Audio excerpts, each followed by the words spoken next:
আসসালামু আলাইকুম। আজকে আমরা একটি অঙ্ক সম্পর্কে জানব।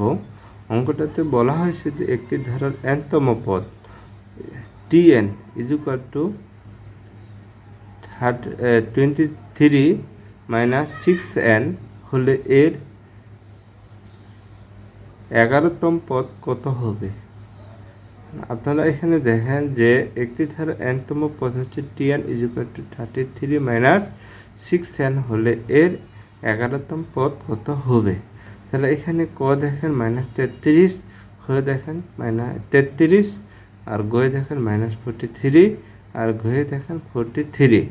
তাহলে এখানে দোয়া আছে ধারাটির n তম পদ, দোয়া আছে ধারাটির n তম পদ tn is equal to 23 minus 6n।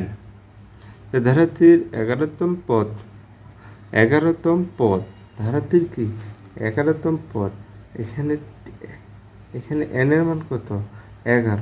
তাহলে এখানে যদি আমাদের 11 মান হয় তাহলে 23 মাইনাস 6 ইন্টু 11, তাহলে 23 মাইনাস 6 ইজ ইকুয়াল টু -43, -43। এটা ছিল এই অঙ্কের সমাধান। ধন্যবাদ তাদের।